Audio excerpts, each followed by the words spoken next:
Recording in progress.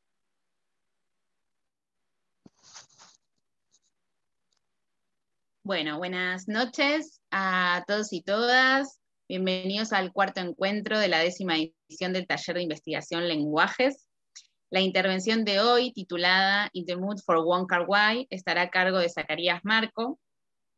Y como venimos haciendo durante toda la semana, al finalizar la presentación, habrá un espacio para preguntas y reflexiones. Si les apetece intervenir, les pedimos que soliciten la palabra antes para que luego sea todo ordenado en el momento de activar micrófonos, y lo pueden hacer a través de la función de Zoom, de reacciones, levantar la mano, dice explícitamente así, y si no, escriben por chat y pidiéndola, o pueden escribirla y yo la leo en voz alta, no hay problema. Si llegan a tener algún inconveniente, pueden desactivarse automáticamente el micrófono, pero bueno, lo pedimos, por favor, que para que sea más ordenado, solo sea modo de excepción. Y bueno, ahora sí, para comenzar ya y no perder más tiempo, los dejo con el coordinador del taller de investigación lenguaje, Sergio Larriera, y empezamos. Muchas gracias. Hola, buenas noches. Bueno, como recién comentábamos en la conversación previa, mientras esperábamos la conexión de Zacarías,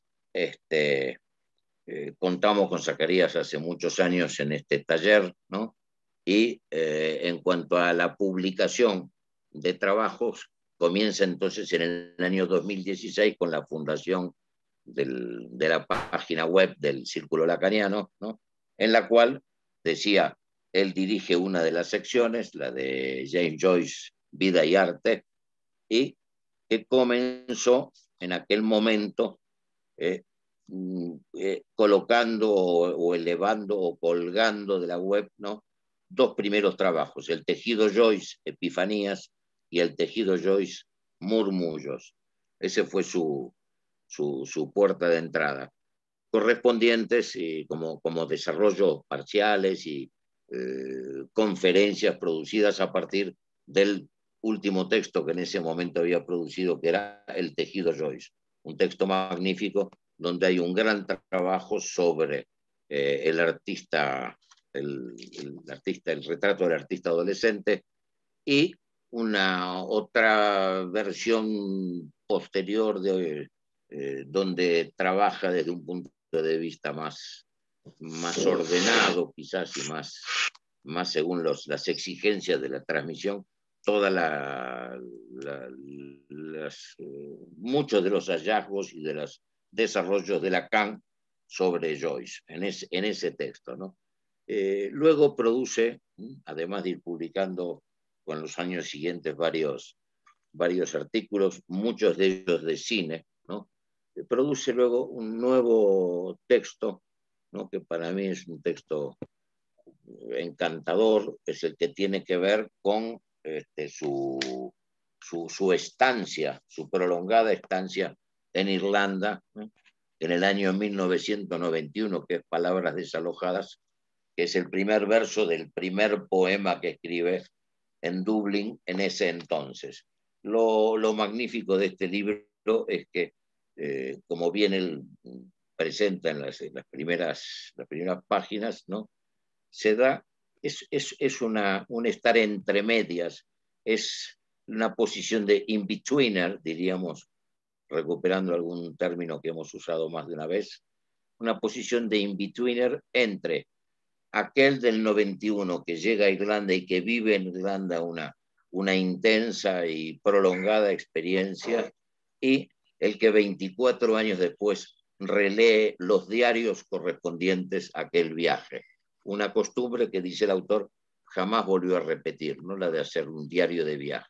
Pero entonces pone en relación al del 91 y su diario, ¿no?, y a la lectura, el otro viaje, un viaje sin moverse de la silla, el otro viaje que realiza Zacarías 24 años después, releyéndose y estableciendo conexiones. Es decir, más que estableciendo conexiones, siendo capaz de leer lo que se ha filtrado como grietas, como conexiones subterráneas y secretas entre uno y otro texto y estando atento a la aparición de las imágenes que fueran surgiendo a partir de ese procedimiento. Las características de ese libro, ¿no? La intensidad de esa experiencia, que no es lo mismo que, por ejemplo, la experiencia que yo referí en sentido propio, de una lectura en Sandy Mount, que fue algo conmovedor e importantísimo para mí, pero es algo puntual y muy evanescente, ¿no? No es algo que significaba una verdadera operación con el propio ser, que es lo que puso sobre la mesa aquel viajero del año 91, lo que intentó, aquella aventura en la que se internó ese viajero. O también hay una encantadora anécdota de Miriam Chorne, también en la casa de Joyce en Dublín, ¿no? Que la refiere en esa conferencia que estuvimos ayer comentando de Antonio Ballesteros. En la presentación Miriam refiere esa anécdota y bueno, ya estará todo esto al alcance de todos. No es de la misma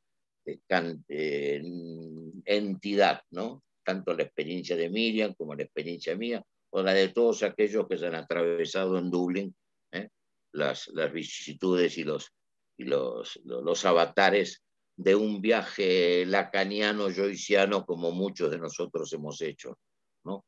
Lo de Zacarías es de otro orden. Eso me llevó a mí a pensarlo, ¿no? Como que este era, en función del círculo lacaniano de Joyce, nuestro hombre en Irlanda. Así me atreví a llamarlo, ¿no? Nuestro hombre en Irlanda, ¿no? Porque es el que verdaderamente estuvo en Irlanda de una manera desconocida para los demás, ¿no? Todos hemos sido conmovidos, pero de muy, muy distintas maneras. Bien, con esto no quiero abundar más. Hay varios trabajos de cine, les decía de él, fueron magníficas sus intervenciones sobre Rossellini, lo que nos enseñó con Europa 51, etc. Bien, pero los dejo hoy entonces en función de este misterioso texto, porque es al modo de este director chino, al modo de él, ¿no?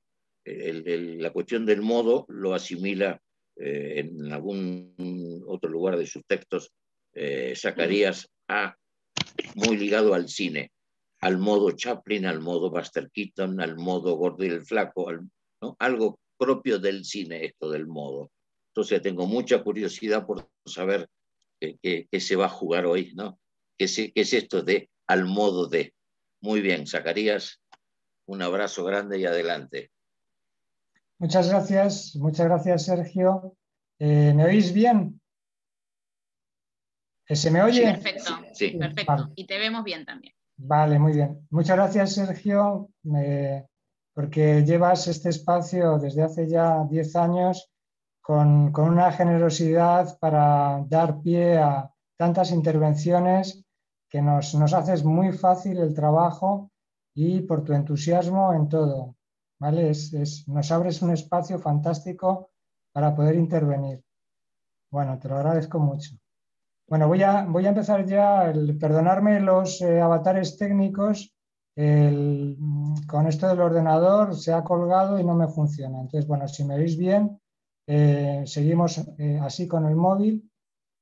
Bueno, lo titulé, como decía Sergio, In the Mood for Wong Kar-wai, un poco recogiendo el título de la película, que es en español Deseando amar, pero en inglés es In the Mood for Love. Entonces, como veis, lo que he hecho ha sido cambiar la palabra amor por la de Wong Kar-wai, que es el director chino. Bueno, voy a pasar un poco, he trabajado un texto y voy a irlo leyendo. Me hubiera gustado tener el soporte técnico, pero no puede ser. Entonces, bueno, lo dejo así y sigo. Podemos preguntarnos primero, ¿cuál es el amor más grande? Imaginadlo. pero ¿sigue siendo amor el amor más grande? Quizás la emoción te impida darte cuenta de que estás delante de ese misterio al que buscas hacer hablar en las miradas de los protagonistas de esta historia, interpretada por Maggie Cheung y Tony Leung, capaces de incendiar cada uno de los fotogramas. Quizás no puedas comprender la paradoja del juego de unos ojos que detienen los avances del otro cuando se abren y le dejan entrar cuando se cierran. Quizás no te hayas dado cuenta todavía de que has quedado atrapado en ese entremedias, en la intensidad de ese momento. Es lógico que pretendas mantener la compostura. Da igual, el efecto ya se ha producido. Un instante dura mucho, dice ella. Sí, dura tanto que viaja hacia adelante y hacia atrás. Viaja dentro de cada película y entre cada película de Wong Kar-wai. No importa que cada una tenga su propio mundo. La creación no conoce barreras. Se cuela por todos lados, dentro de cada película y también entre ellas. Al menos este es el particular modo de amar de un director que se ha atrevido a trabajar el sentimentalismo tan denostado, haciendo arte con su artificio, poniendo a hervir el celuloide hasta destilar la emoción que suspende todos los límites. Por eso, aunque hoy miraremos su cine desde Deseando amar, la película que estrenó en el año 2000, hemos empezado por otro momento intemporal, la confesión de esa otra Maggie Cheung en Días salvajes, otra película que nos permite reconocer cómo en Wong Kar-wai no hay ni inicio ni final, solo continuación, suspensión en el tiempo, espera en el infinito de lo que nunca podrá realizarse. Sus personajes eligen la eternidad del instante, el modo melancólico. Es posible acotar este arte de los trasvases, este movimiento de intensidades que viajan sin tener en cuenta los límites enlatados que separan cada metraje de Wong Kar-wai. ¿Cómo hablar de Deseando amar dejando de lado su siguiente película, que viene a ser su secuela o su variación musical, 2046, si ambas forman un dúo? ¿Cómo detenerse en este dúo que pasaría a convertirse en trío poco después cuando ruede La mano, la nueva variación donde el fetiche del vestido alcanza su máxima expresión? ¿Y cómo no sumar también a la lista Días salvajes, la que decía, el antecedente no solo de los personajes, sino del universo que une a este cuarteto de películas, que es la recreación del mundo de la infancia del director, el Hong Kong de los años 60. Esta ciudad es el telón de fondo que permite la ensoñación nostálgica de Wong Kar-wai, vivida desde la soledad de los emigrados de Shanghái que descubrían con asombro esa otra China, entonces colonia inglesa, abierta a otros mundos, pero a la vez impenetrable para los que, como él, un niño de 5 años, solo hablaban mandarín y no la lengua oficial, que es el cantonés. En la increíble densidad de esta ciudad portuaria vivió Wong una infancia reducida a sus escasas posibilidades de relación, yendo al cine de la mano de su madre a ver solo las películas en mandarín, un espacio-tiempo sentimental que va a representar después saturando al máximo los colores, los sonidos, los olores y los sabores de un mundo que será su principal fuente de inspiración. Un detalle nos alerta del nivel de intensidad de esta pasión fijada en el acto de mirar. El director ha confesado que de pequeño le dolían los ojos. ¿Y qué hacía? Los cerraba, esto le va a gustar a Hugo, para escuchar mejor las palabras. Cito: la voz no miente, se ve mejor con las orejas. Escuchando la música de sus películas, no lo dudamos, nos dirá la verdad de lo que ocurre. Sin saber muy bien por dónde ir, que es un poco el modo de trabajar de Wong Kar-wai, voy a dejar que sea este dolor de ojos lo que organice el texto. Lo dividiré en dos bloques. Me fijaré primero en lo que vemos con los ojos y con las orejas, lo que nos llevará a reconocer qué sentimos, antes de pasar al segundo bloque, donde trataré de pensar cómo abrir el cofre de lo que no vemos, de todo aquello que por sagrado o por prohibido permanece oculto.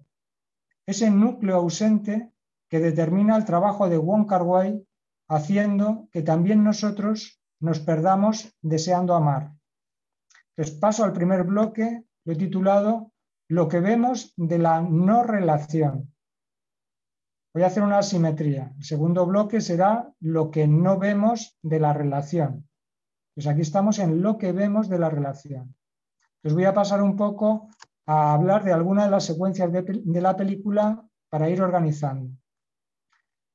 La película nos empieza mostrando lo que será una constante, una estructuración paralela, simétrica, de planos y secuencias. Este esquema de repetición y diferencia será el que veamos una y otra vez. En este caso inaugural, introduciendo a la pareja que será protagonista, cada uno por su lado, en la búsqueda de piso para vivir con sus respectivas parejas. Esta es la primera escena de la película. El primer encuentro se realiza en el pasillo de un inmueble ya atestado de gente, si os acordáis. Es un detalle de la densidad de la ciudad de Hong Kong. Ella alquila primero el anunciado y cuando él llega, la casera le encamina hacia el piso de al lado, de tal suerte que las dos habitaciones quedarán separadas tan solo por un tabique. Podemos preguntarnos de entrada cuál es la función de un tabique, si unir o separar. Un arquitecto os daría una respuesta. Wong Kar-wai quizás la contraria. La siguiente escena es importante simbólicamente. Chow, que es el protagonista, y la señora Chan dirigen al mismo tiempo la entrada de los enseres, que se realiza en el apretado pasillo en medio de la confusión.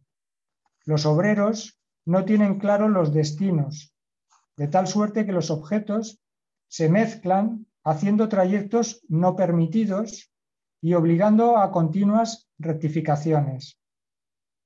La lectura de la cómica escena resultará clara a posteriori.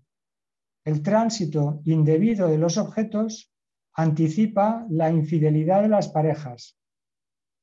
Incluso podemos dudar también de esta separación formal entre objetos y sujetos, porque como enseguida veremos, los objetos han sufrido el contagio humano, se duplican, están en continuidad. Esta palabra, la continuidad, que ya vimos para hablar de Joyce que sacó Miguel Ángel, va a ser un principio rector de todo el texto. Los objetos en realidad son flotantes porque los sujetos, o más bien las identidades, son flotantes. Estamos en el inicio de la parte introductoria de la película, donde poco a poco van a ir apareciendo toda una suma de detalles que se reflejan en espejo, arrojando luz sobre lo que ocultamente se está produciendo. Vemos, por ejemplo, el trabajo de la señora Chan haciendo de tapadera, como una taldora, de la relación del jefe, de su jefe, con su amante. Tenemos ahí un primer cuarteto infiel y suponemos que esta práctica le dará a ella una posición privilegiada para interpretar los signos. Queda patente en los regalos, tanto en los que su jefe reparte a su amante y a su mujer, como en los que traerá su marido, el señor Chan, de sus viajes. El marido figura aquí como el doble del jefe, pero la situación de ella será más comprometida cuando intuya en el papel de esposa que algo se mueve a sus espaldas. El futuro intercambio de parejas de sus cuerpos se muestra y anticipa poco después en una escena cuya importancia recalca tanto la cámara lenta como la banda sonora, empleadas por primera vez. Esta es una secuencia muy importante en la película. El director nos la ofrece para que nos detengamos. Cada vez que hay una cámara lenta, se trata de poder mirar realmente lo que ocurre. ¿Qué vemos en ella? En esta secuencia, bueno, esto tenía preparado poneros las secuencias y demás, ¿no? Entonces, bueno, tenía demasiados programas abiertos y el ordenador se ha bloqueado por esto. ¿Qué se le va a hacer? Bueno, ahora yo os cuento la escena, no la vais a poder ver, pero esto es lo que hay.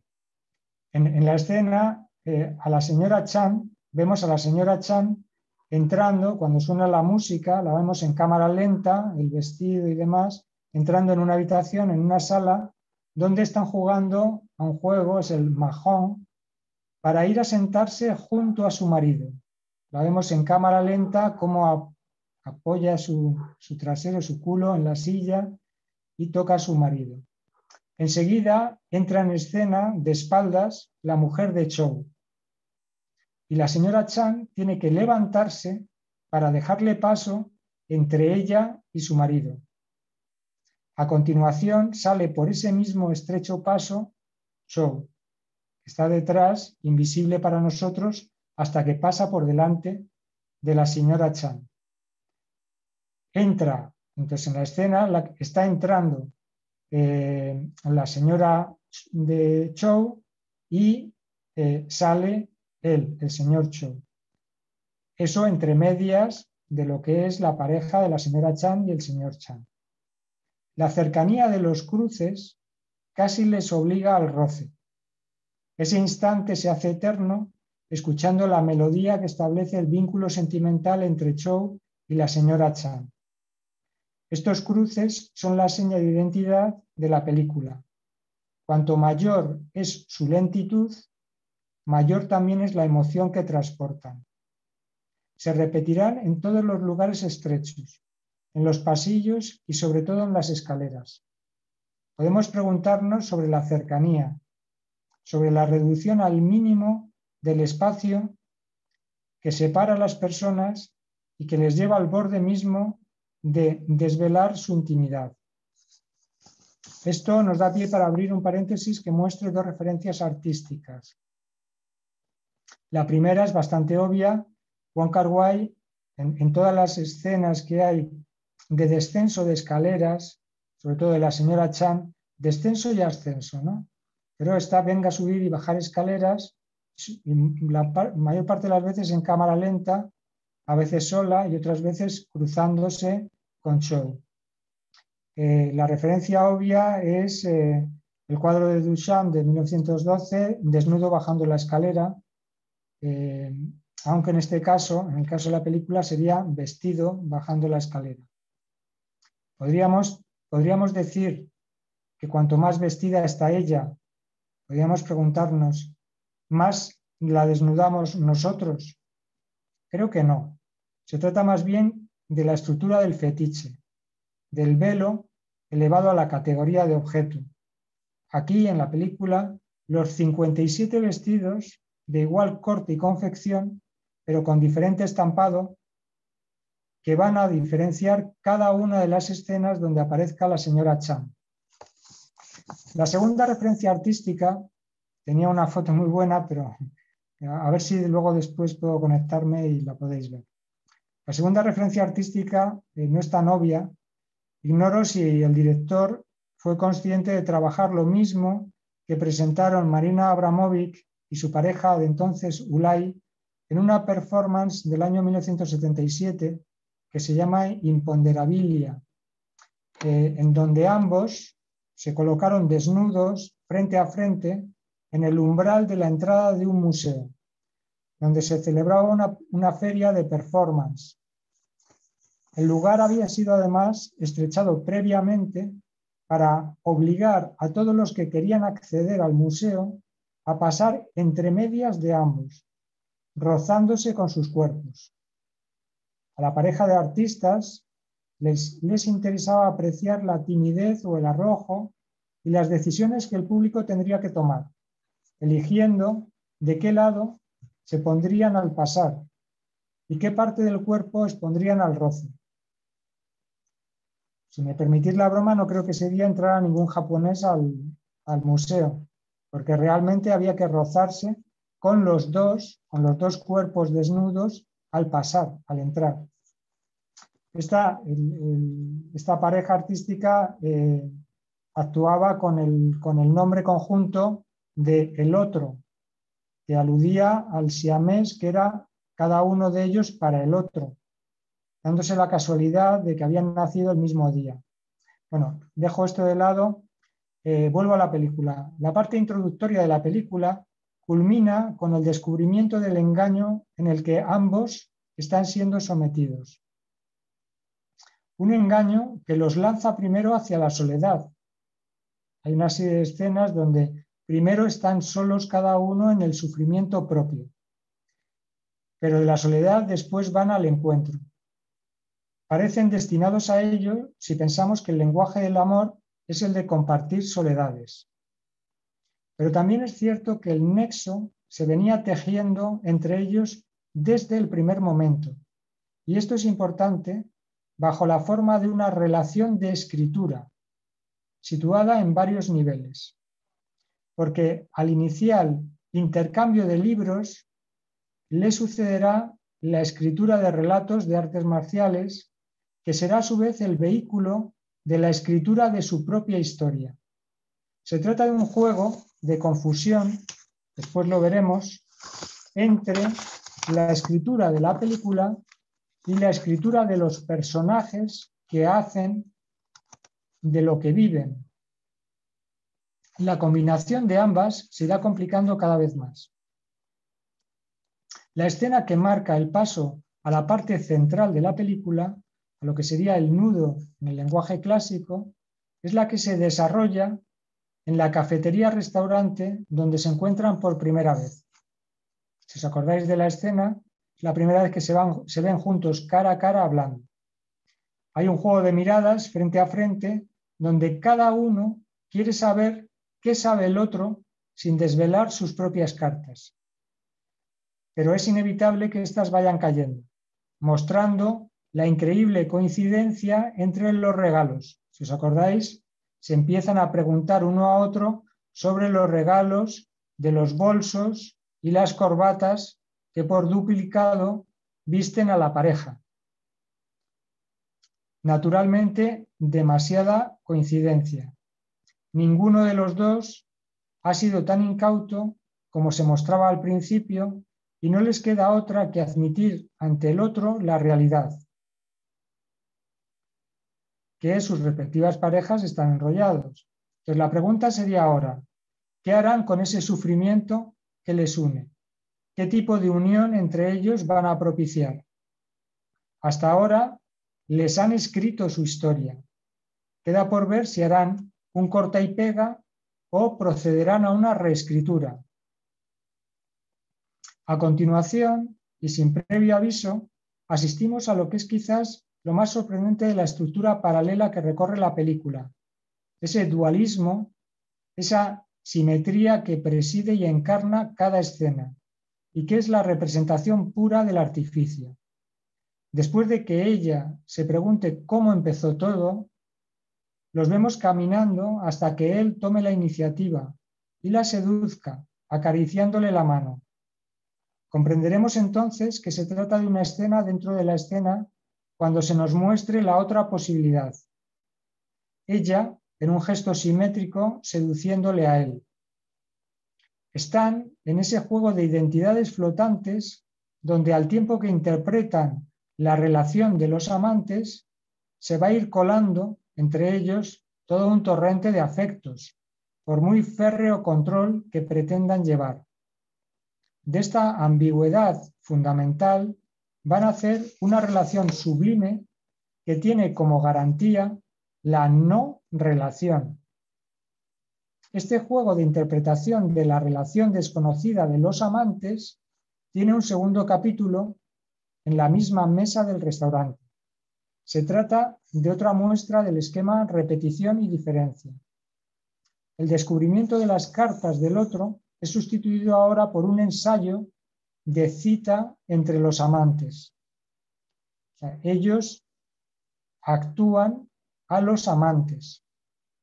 Una vuelta de tuerca para encarnar, para dar vida a lo que en realidad se perdió, que no puede dejar de hacernos recordar la recreación de la amada en Vértigo, la película Hitchcock, salvo que aquí se hace por partida doble, siendo los dos, los protagonistas de Vértigo, Scotty y Madeleine, pero ambos son al mismo tiempo el que busca en el otro una encarnación de la pareja perdida y el que consiente a ella, interpretando los dos el fantasma del otro. El detalle de la señora Chan untando la carne en el picante que le gusta a la señora Chow es magistral. Vemos la división subjetiva de la señora Chan, cómo educa su paladar para que le guste lo que en realidad rechaza. No voy a extenderme en ello, pero Vértigo es una referencia fundamental y una inspiración mayor para este director y para esta película.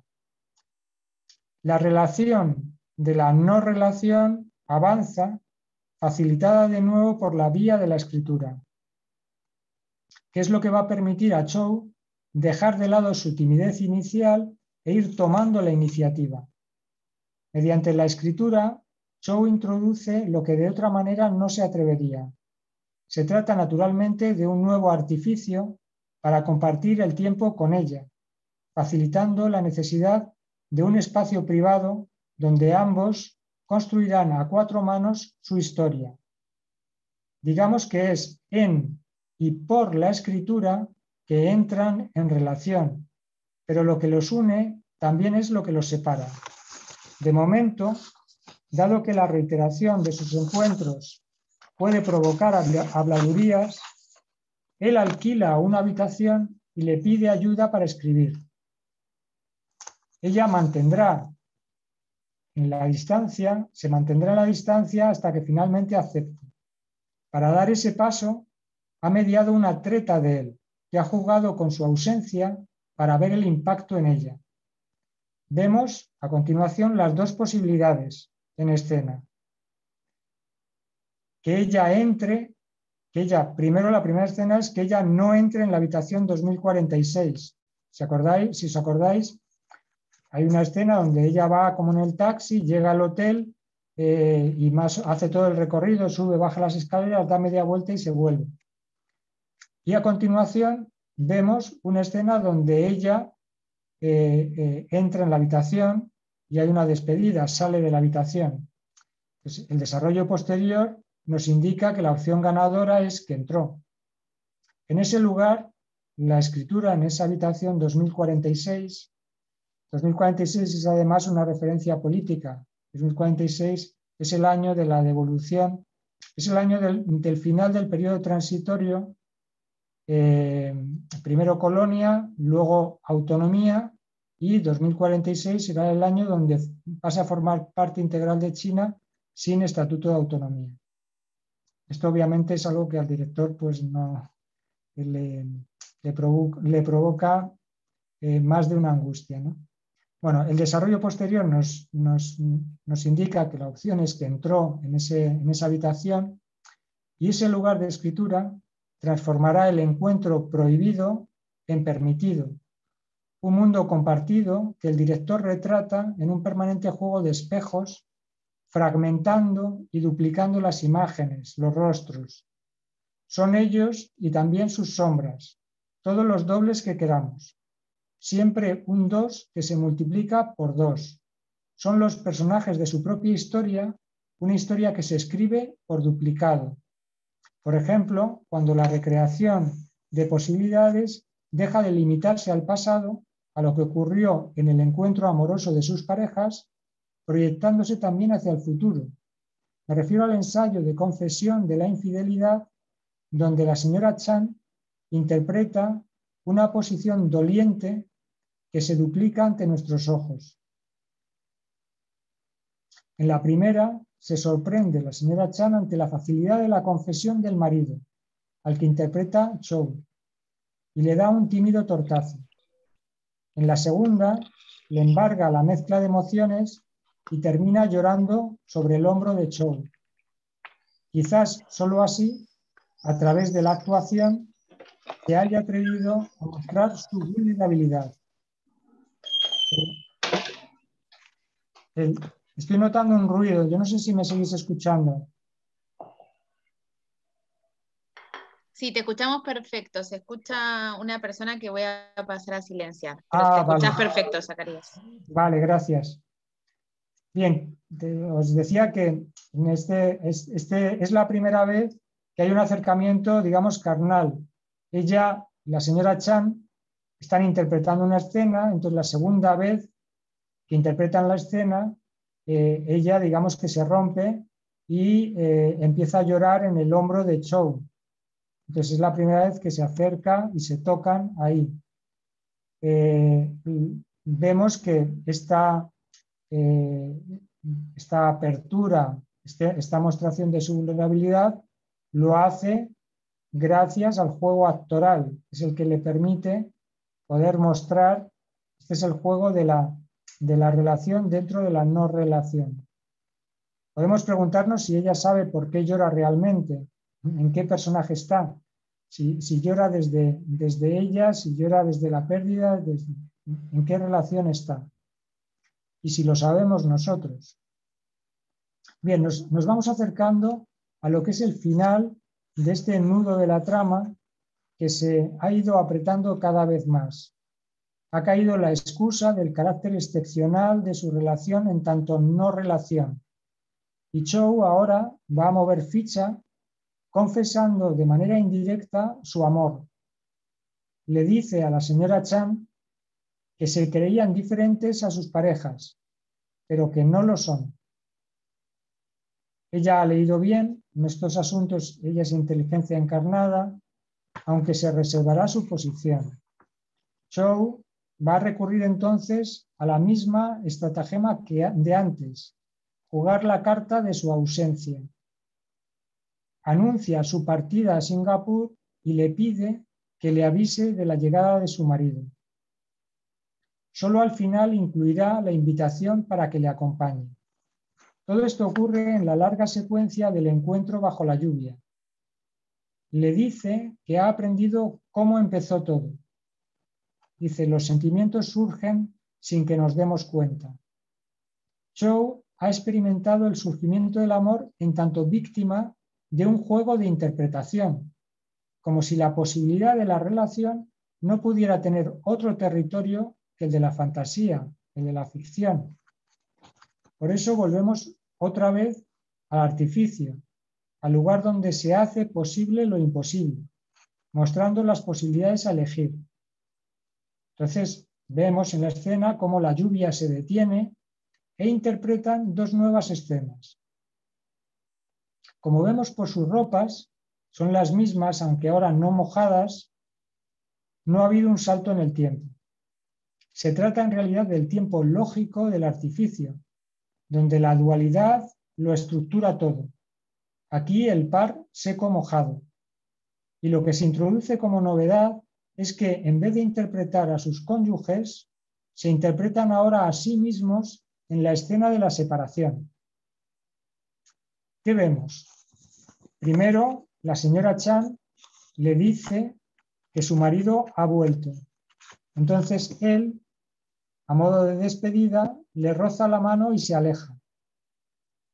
La escena tiene la intensidad de los momentos especiales, con la música, la cámara lenta, y solo después, cuando ella vuelva a descomponerse llorando nuevamente sobre su hombro, sabremos que se trataba de una nueva actuación, de un ensayo de separación, porque estamos asistiendo a algo del todo inaudito, que ellos se pierden en la ficción sin haberse encontrado en la realidad. Solo se han encontrado en la fantasía, en el territorio restringido donde viven, para preservar el amor más grande, que es el que no se realiza. O dicho en nuestros términos, la pareja no deja de escribir la imposibilidad de su relación sexual. Pero, y esto lo cambia todo, lo hace redoblando a tal punto el artificio que será en él donde se escriba la posibilidad. Digamos que la intensidad del artificio suspende la imposibilidad. Y en esa correspondencia, que es perfecta en tanto que prohibida, Chow y la señora Chan realizan la no relación. Pues no sé si se entiende, ¿no? El artificio es llevado a tal extremo que juega, que produce esa imposibilidad. Entonces hacen del juego del artificio, metidos en el juego del artificio, hacen la relación, suspenden la no relación sexual.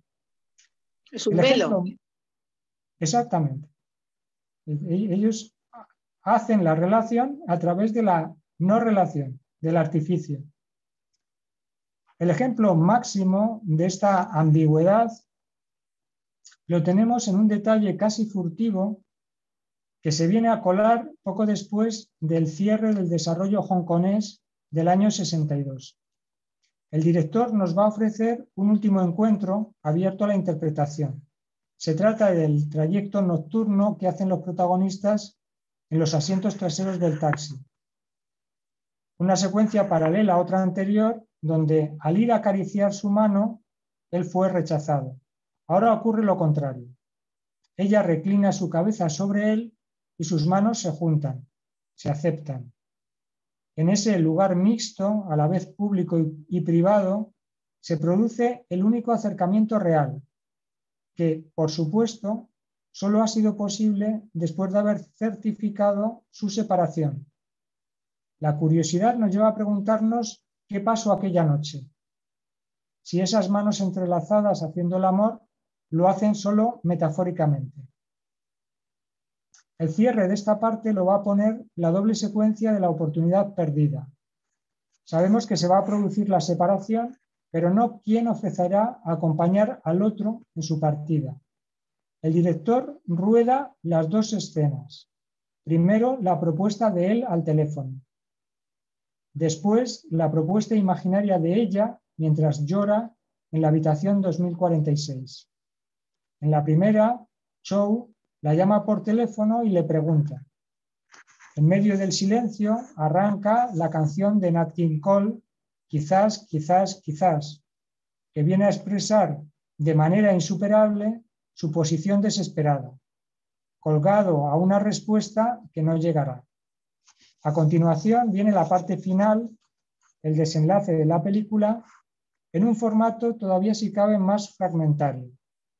Lo vemos desarrollarse en tres momentos sucesivos que serán Singapur 1963, Hong Kong 1966 y finalmente Camboya también en 1966. Destacaré solamente algunos detalles, muy brevemente. En Singapur asistimos a dos modalidades de relación de la no relación. Una es nueva, la otra ya es conocida. La nueva es la presencia furtiva de la señora Chan en la habitación de Chow. Es importante aquí la alteración que provoca en Chow esta invasión invisible, que nos remite a una parte central de la trama de otra de las grandes películas de Wong Kar-wai, que es Chungking Express. Pero bueno, dejo eso de lado. La modalidad conocida es la segunda comunicación telefónica, esta vez en completo silencio, cuya escritura sonora vuelve a estar a cargo de Nat King Cole, otra vez con la música de Quizás, quizás, quizás. Vemos que se trata del reverso simétrico de la primera, pero ahora es ella quien llama y él la reconoce precisamente por su silencio. ¿Qué nos dice? ¿De qué nos habla ese silencio? que el hilo imposible que los une se mantiene, que permanecen en el régimen de la continuidad, aunque el tiempo y el espacio hayan introducido un corte entre ellos. El corte no acaba de inscribirse. De ahí la permanencia de la comunión prohibida entre ambos. Este mismo problema, la dificultad para hacer un duelo y salir de la melancolía, se expresa como imposibilidad de soltar el peso de un secreto. Chow le cuenta a su frívolo amigo Ping una solución ceremonial. Para poder separarse de un secreto, los antiguos buscaban un árbol, hacían en su tronco un agujero y susurraban en él su secreto. Una vez tapado con barro, el secreto permanecía ahí y podían continuar. ¿Vale? Esto es lo que vemos en esa parte de Singapur de ese año.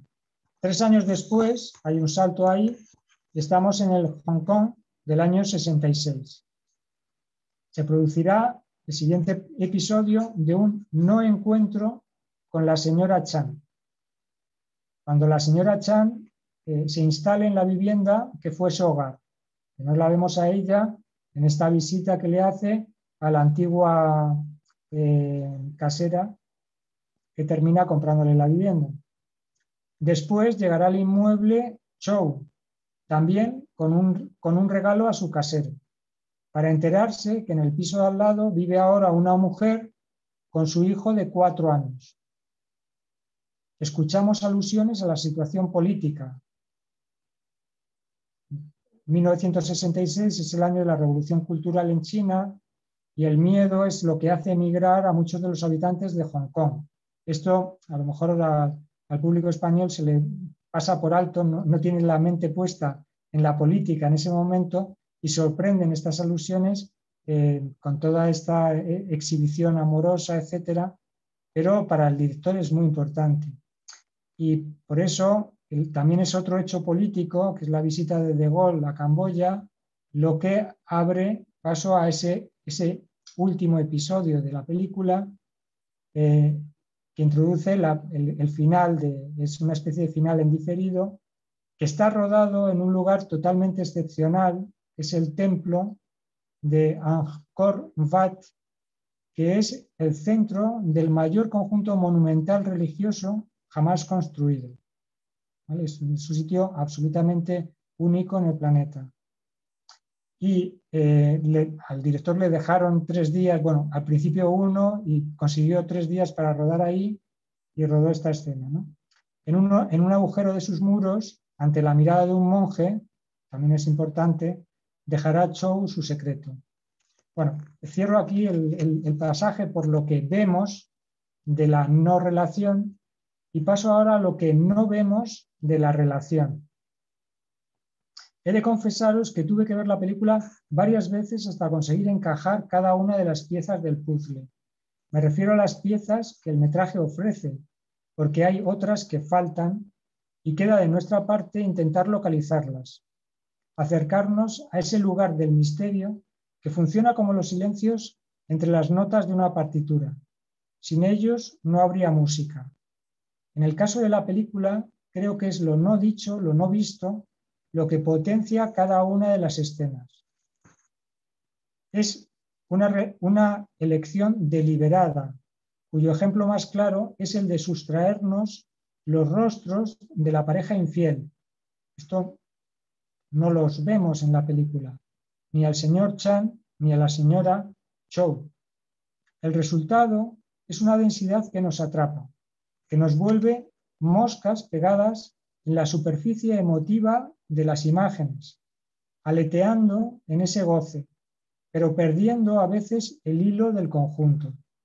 Podemos preguntarnos por qué no nos importa, por qué al público no le importa perderse en la atmósfera creada por esa multitud de detalles. ¿Será por su lograda melancolía? ¿Por ofrecer una obra que por su inacabamiento mismo es capaz de hacer perdurar la pasión amorosa? Es posible, pero no deja de sorprender el grado de aceptación del público hacia una obra que sigue de forma tan entregada los caminos del arte de lo fragmentario, los caminos del arte de vanguardia, una obra que reflexiona en la escritura sobre las posibilidades mismas de la escritura. Hemos avanzado ya la paradoja sobre la que trabajamos y que podríamos resumir así.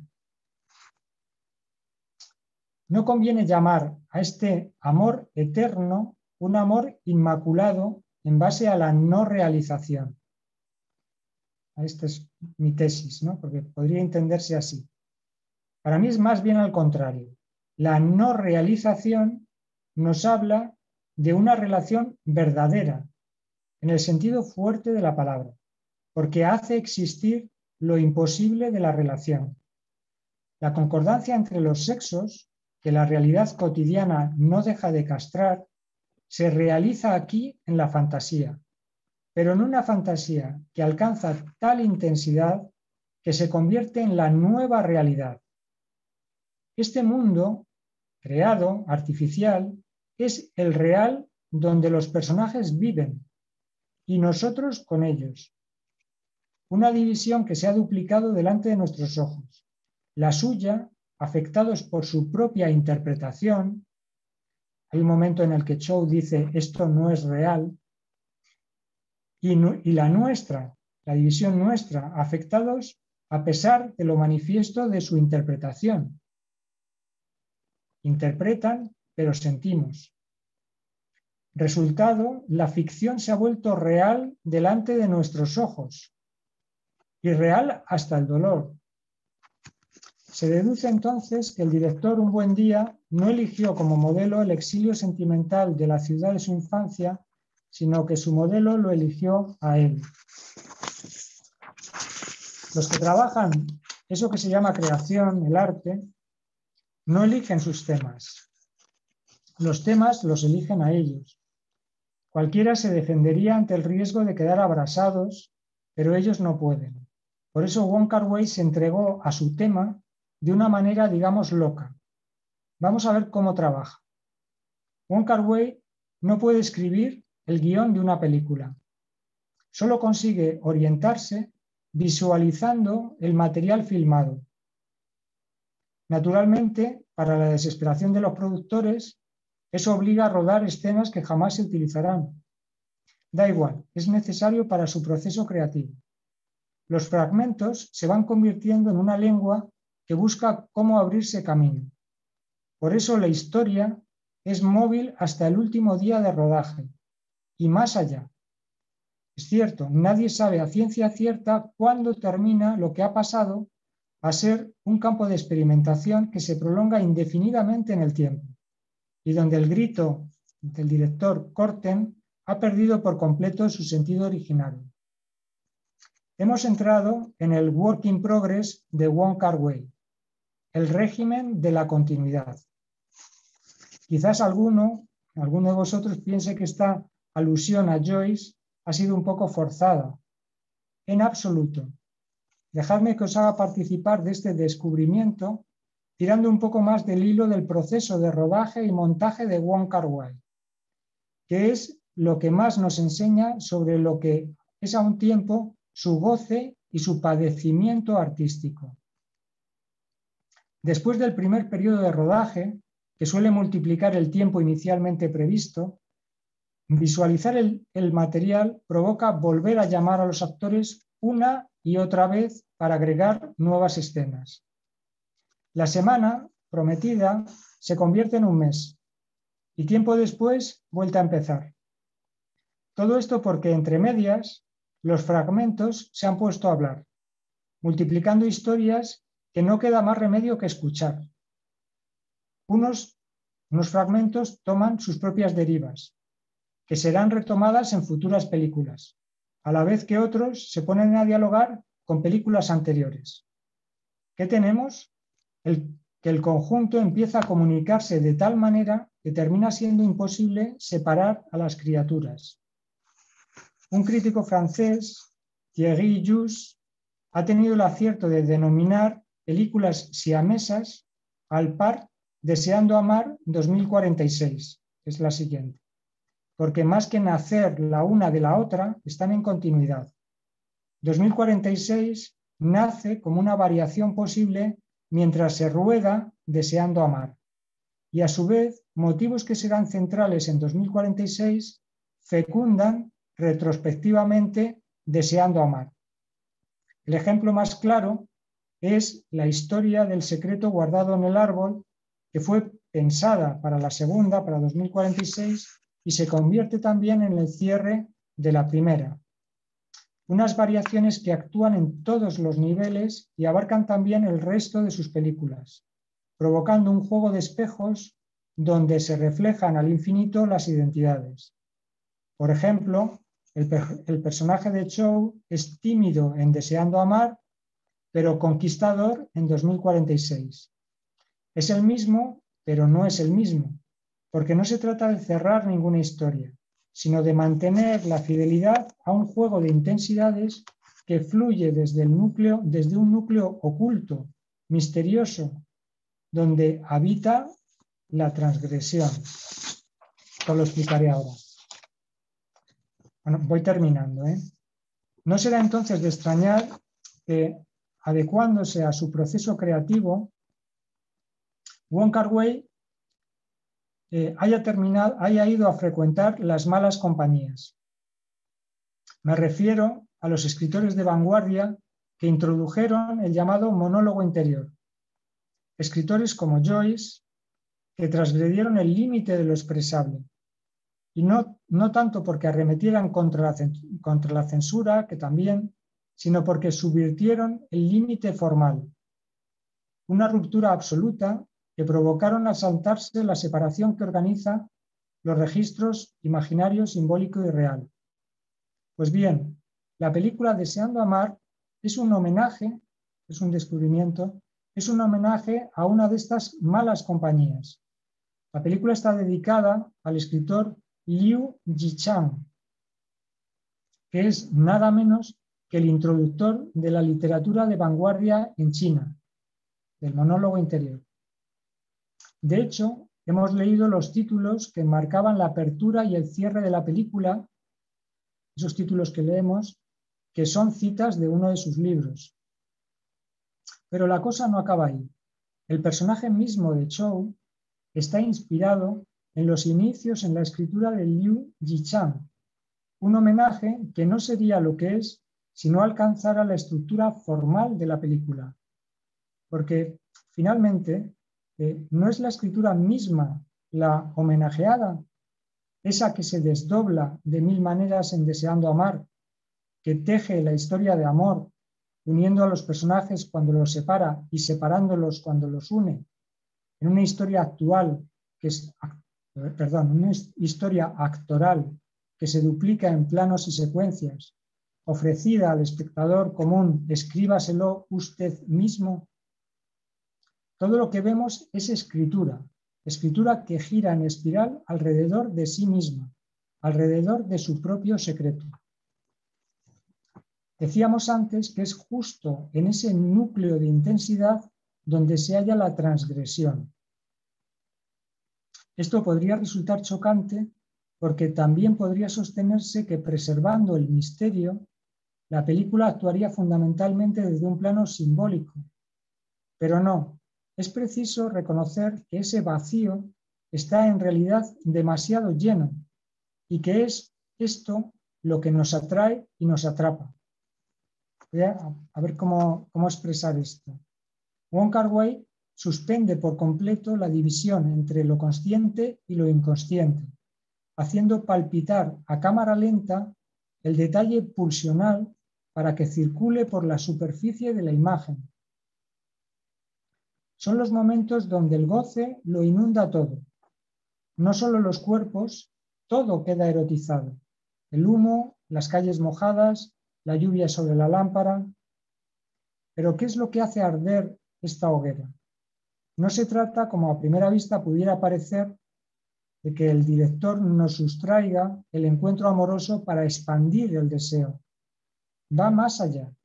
De hecho, el director no tiene inconveniente en rodar escenas de sexo, pero cuando lo hace, o cuando lo sugiere, Las relaciones suelen ser ilícitas, de tipo incestuoso, sea entre primos carnales, sea entre madre e hijo adoptivo, etc.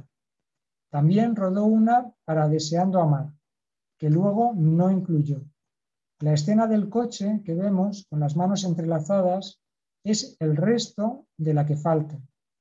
Podemos interpretar que el director sustrajo así el eslabón que haría predecible la paternidad de Chow, de ese niño alegre, se dice en la película, de 4 años, el tiempo encaja, hijo de la señora Chan. Para no desvelar, o sea, sería predecible, como sería predecible, lo sustrae para no desvelar el misterio. Acordaos que la escena es dejar el misterio en el árbol. Es posible, pero me gustaría sostener que esta tendencia nuestra a las interpretaciones nos desvía de lo fundamental. La transgresión a la que me refiero es otra. Lo que antes nombraba como relación de la no relación. Una mezcla que ha de verse en la superficie de la imagen, en esos planos a cámara lenta que la música sentimental envuelve. Ahí está el goce que nos engancha, a cada cual el suyo. Un paraíso encarnado por el artificio mismo de la representación, que extiende nuestra nostalgia y nos hace disfrutar hasta perder la vista. Bueno, lo dejo aquí.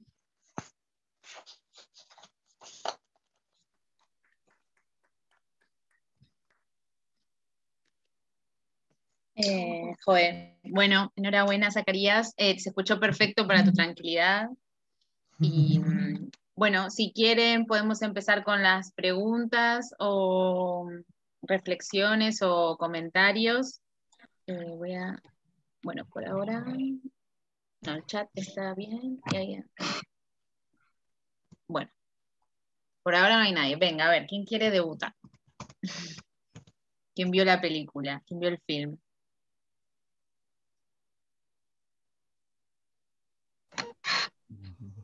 Bueno, acá empiezan los... vos no podés leer el chat, ¿no? Zacarías, dice Alejandro, No. claro, Alejandro Gianblanco, impresionante, Zacarías, te agradezco, Hugo Sabino, buenísimo.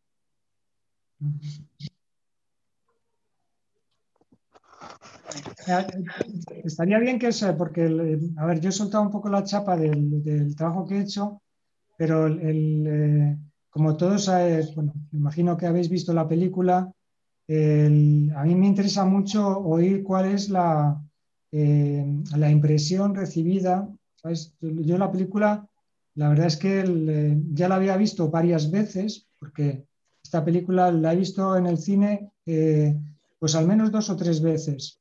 Y ahora, para hacer el trabajo pues la he visto pues como otras 4 veces. Y la verdad es que no dejo de disfrutarla, o sea, cada vez que la veo la disfruto igual. O sea, que ha sido un placer, me está dando un placer total. Pero me gustaría saber los que la ven por primera vez, cuál es la impresión, etcétera. Muy bien, acá tenemos a la primera, Mirta. ¿Puedes activarte el micrófono? Sí. Perfecto. Te quería preguntar, bueno, Zacarías, excelente, me ha encantado. Me parece que has hecho un trabajo excelente.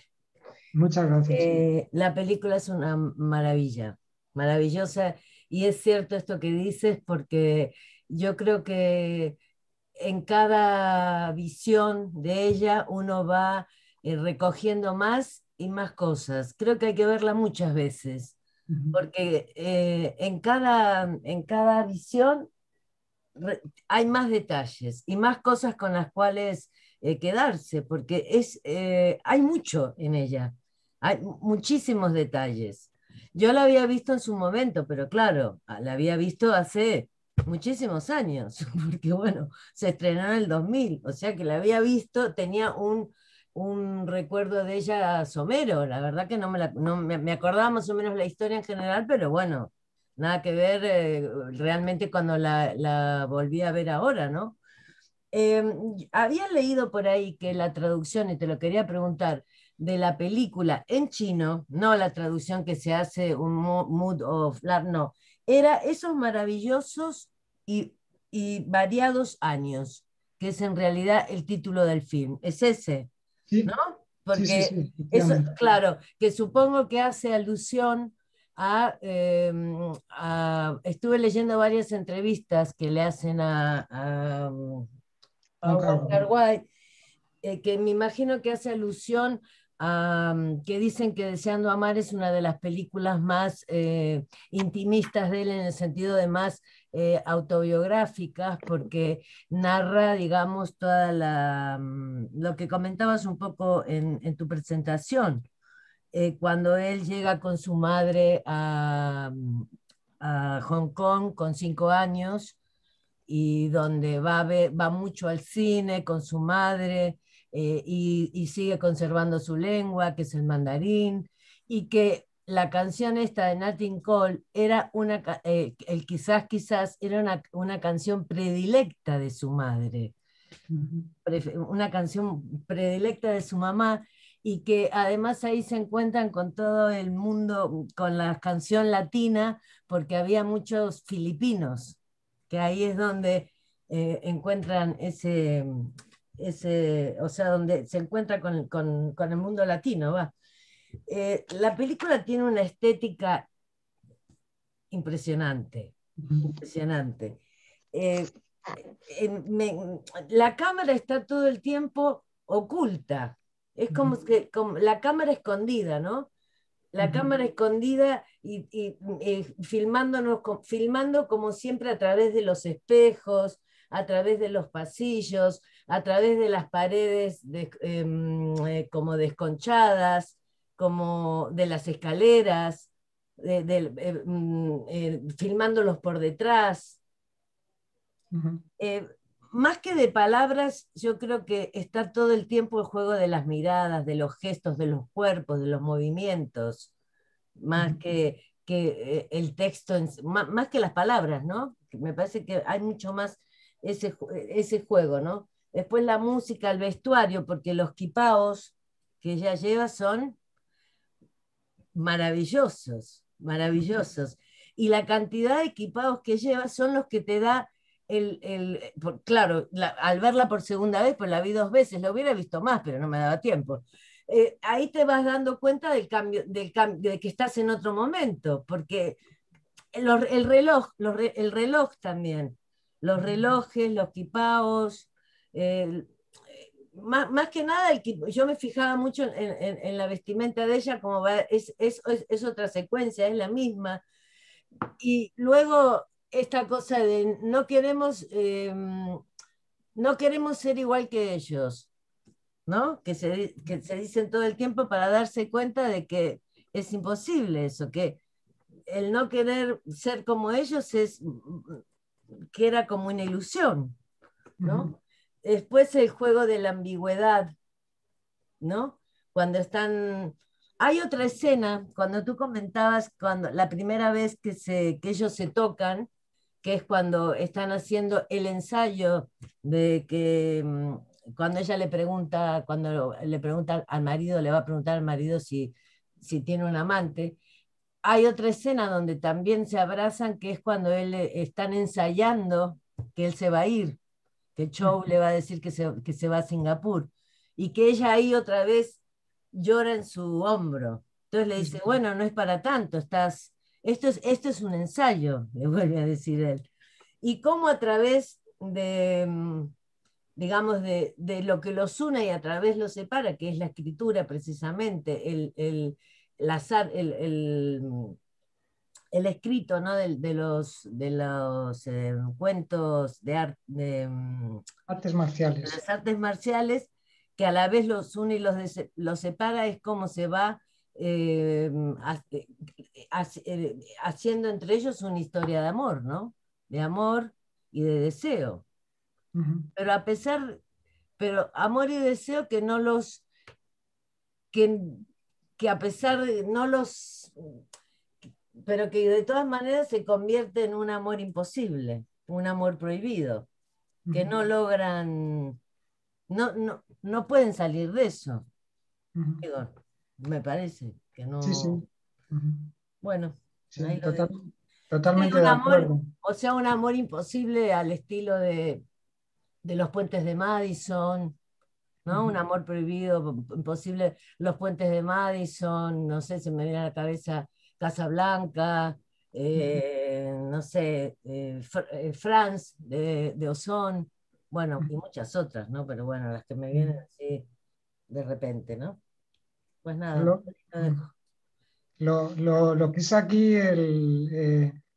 particular con respecto a todas esas películas es que este amor imposible nosotros lo vemos realizarse no a través de un naturalismo de las escenas, de una historia, sino que dentro de la historia hay esa duplicación de historias porque es una interpretación, porque hay, ¿vale? Porque no son los personajes haciendo de sí mismos, o sea, hay esta duplicación actoral que juega. Y este artificio está en todos los niveles, está acentuado al máximo. Entonces el Sí, son director otros, son fuerza, nosotros, son ellos. claro, entonces ellos actuando como la pareja infiel, ellos actuando de sí mismos, etcétera, etcétera. Entonces ellos tienen una relación a través de la propia representación. Tal Y entonces cual. esto es lo novedoso. Por eso es, digamos, escritura de vanguardia, porque tiene en cuenta la escritura en el proceso mismo de lo que está haciendo. Y el director lo lleva al límite, de tal manera que está rodado, los exteriores, digamos, no son exteriores prácticamente. O sea, los exteriores en realidad son de estudio. No solamente los interiores, sino los exteriores, eso es obviamente construcción de estudio, ¿vale? Entonces, y esto está hecho a posta para jugar con ese artificio. Y el artificio no nos impide a nosotros engancharnos en la relación de amor que se establece ahí. Sí, tal cual. Esto es lo que es realmente magnífico para mí. Sí, una belleza. Una maravilla. Gracias, gracias Mirta. Muchas gracias, Mirta. Había pedido la palabra Miguel Ángel. Bueno, Zacarías, quería sobre todo, a ver, déjame poner la vista de David. Querías, ante todo, felicitarte por este trabajo maravilloso y verdaderamente exhaustivo que hiciste con la película. Yo la vi solo una vez y verdaderamente creo que hay muchos detalles que, bueno, que se me escapan, ¿no? Pero me recordaba algo que leí, que es el libro de un ensayo de Ricardo Piglia sobre las novelas cortas de Onetti, en las que hablaba del secreto en la literatura, ¿no? Y hacía todo un trabajo sobre la cuestión del secreto en la literatura y cómo funcionaba el secreto, ¿no? Y tengo la impresión de que aquí al menos a mí me parece que hay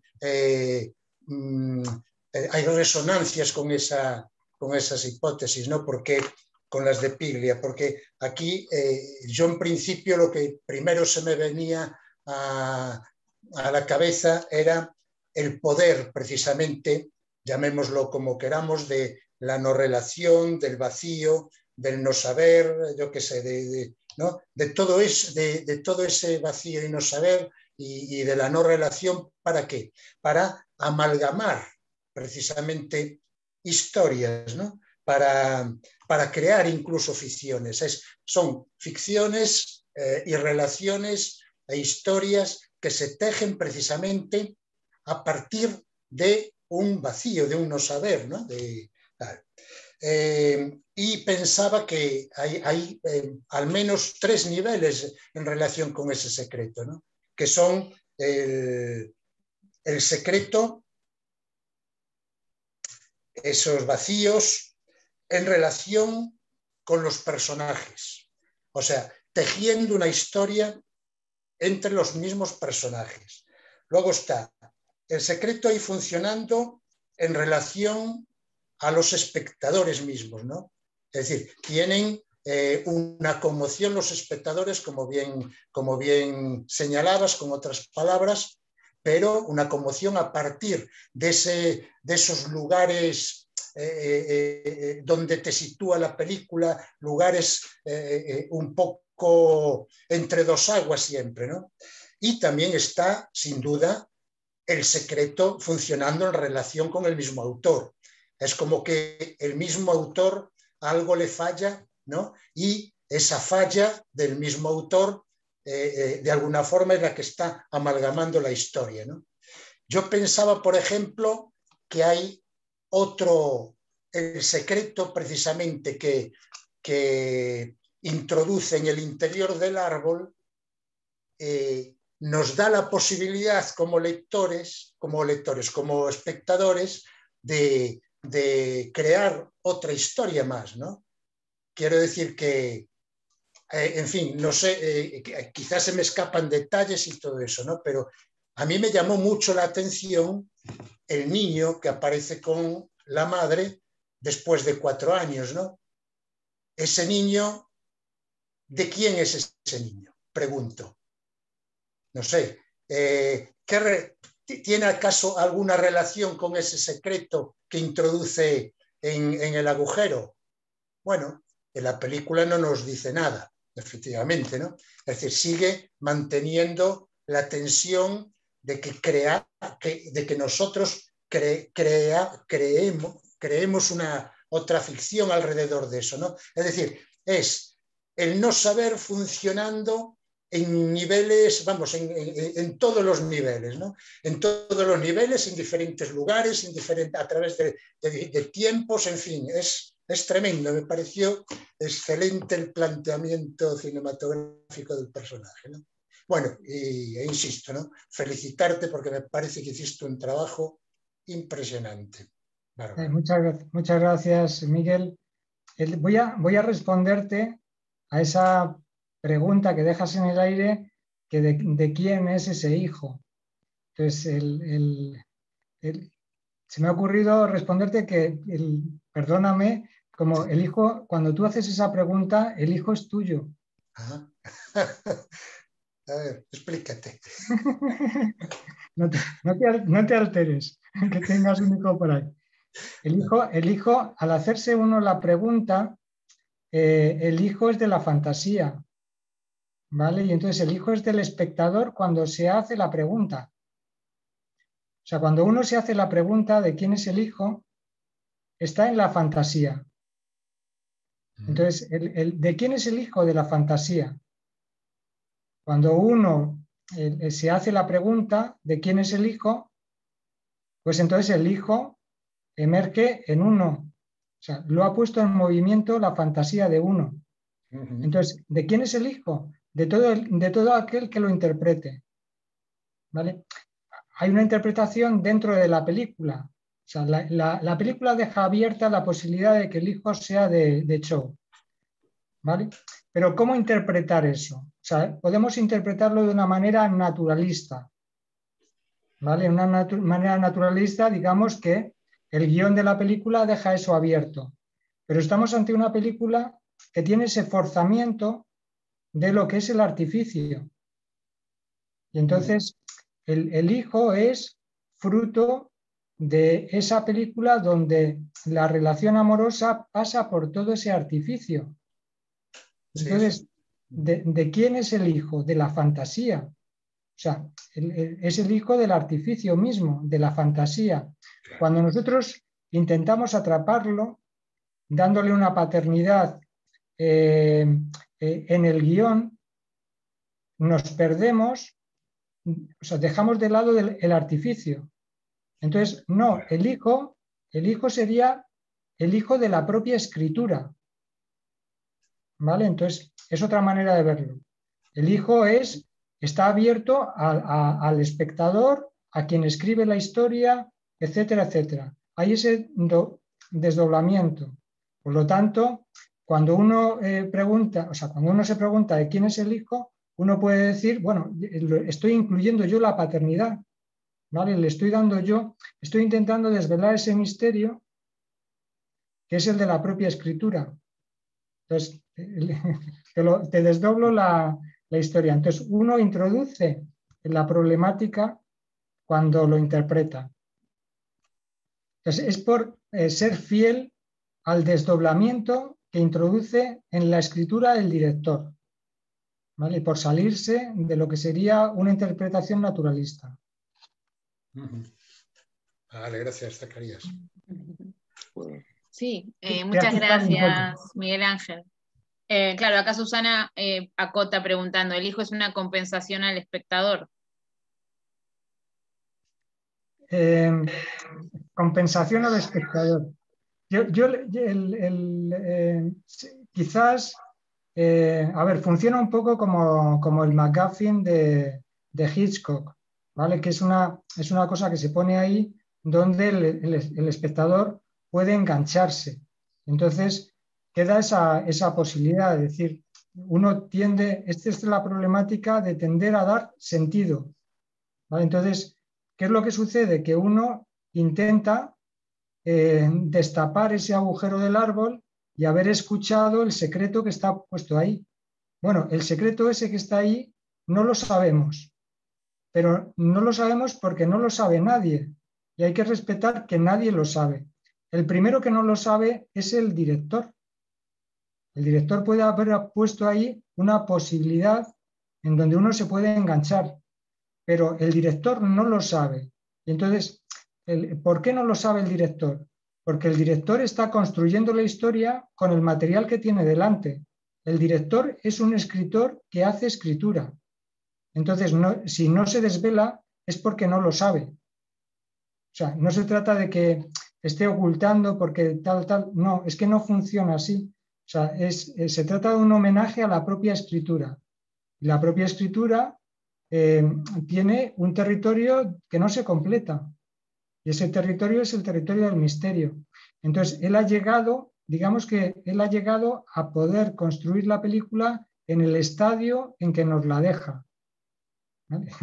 Logró soltarla en ese lugar después de no poder soltarla, de ir trabajando sobre ella infinitamente, duplicando y duplicando las escenas para hacer esa composición, totalmente ese puzzle, donde todas las fichas encajarían, pero guardando el misterio. En realidad tenemos eso, simplemente es un producto de la escritura.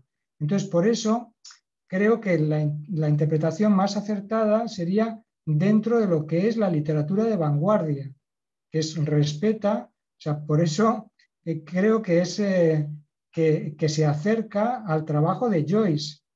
Y diré más, los une el dolor de ojos. El dolor de ojos es totalmente joyceano. Al niño Joyce le dolían los ojos y luego tuvo glaucoma, etcétera, etcétera. La vista acuosa, etcétera, y debilitada le acompañó toda su vida. Entonces, ese detalle es un detalle pulsional, por tanto verdadero, les une en esencia. Esos dos niños a los cuales le dolían los ojos. Entonces, el uno hizo escritura con ello, el otro escritura fílmica. Escritura, además, jugando con el objeto pulsional de la mirada. Entonces, lo alucinante es que haya conseguido seguir mirando ese niño utilizando un material incandescente. Entonces, utiliza lo suyo, la pulsión total y esas escenas tan cargadas de emotividad. O sea, no deja de hacer eso, trabajar ese material a pesar de quemarse la vista con ello.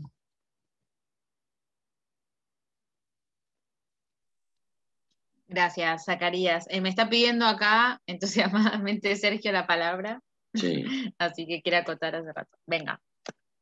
Bueno, Zacarías, has desbordado las expectativas, te agradezco muchísimo y me ha permitido adentrarme en un enigma que me había planteado la película en sí misma, ¿no? Tengo un problema con el título de esta película, el título que conocemos en castellano, ¿no? Deseando amar. Me parece que han juntado ahí dos cuestiones que están planteadas de otro modo. según lo creí entender y según tu riguroso y meticuloso análisis me ha confirmado en esta dirección, ¿no es cierto? Pues yo creo que indudablemente el deseo no se realiza como corresponde al deseo. El deseo es un deseo insatisfecho, si no, no es deseo, es otra cosa, es satisfacción pulsional, etc. Entonces, esa satisfacción pulsional de lo carnal que está esperando el espectador o que se cuajaría incluso como compensación, se dijo ahí en algún chat, en el hijo con el que satisfacemos y tranquilizamos nuestra fantasía. Bueno, tuvo un hijo, debe ser de ellos, ¿no? Algo han hecho, ¿no? ¿No? Justamente me pareció muy reveladora y sorprendente la manera en que tú encarabas esta cuestión del hijo, ¿no? Pero volviendo al problema del título, ¿no? Entonces yo creo, bueno, que sí, deseando es adecuado. Ese gerundio vale, deseando. Pero amar es separado, es otra cosa. Y justamente de amor se trata la película. Porque el amor está presente de mil maneras y está sosteniendo la relación de ellos. Ahí verdaderamente ellos pueden poner en suspenso la imposibilidad de la relación sexual. Ahí no la padecen en esa situación de amor, que creí entender incluso en tus precisiones que eso culminaba en la escritura, en la relación escritural, ¿no? Creí entender eso, ¿no? Que me aclaró a mí más y me refrendó en esta manera de entender las cosas, ¿no? Yo creo que sí, que el amor hay, y el amor es la única posibilidad que tenemos de poner en suspenso transitoriamente la no relación y generar un clima y una atmósfera de relación, ¿no? Claro, si pasamos al acto carnal ya las cosas se complican y ahí sí que se acentúa la dificultad de la relación y nos conduce a ese aislamiento y soledad de los goces, ¿no? Pero en fin, eso sí está en la película, ese deseando, ¿no? Que justamente no se realiza porque va a ser una catástrofe, con toda seguridad, como siempre. Pero el amor sí se realiza, el amor está... creí entender eso o sentir eso.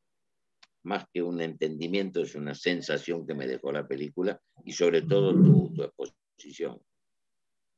Sí, totalmente, yo creo totalmente de acuerdo contigo, Sergio, porque es realmente esta idea del amor suspende la imposibilidad de la relación. Exactamente, claro.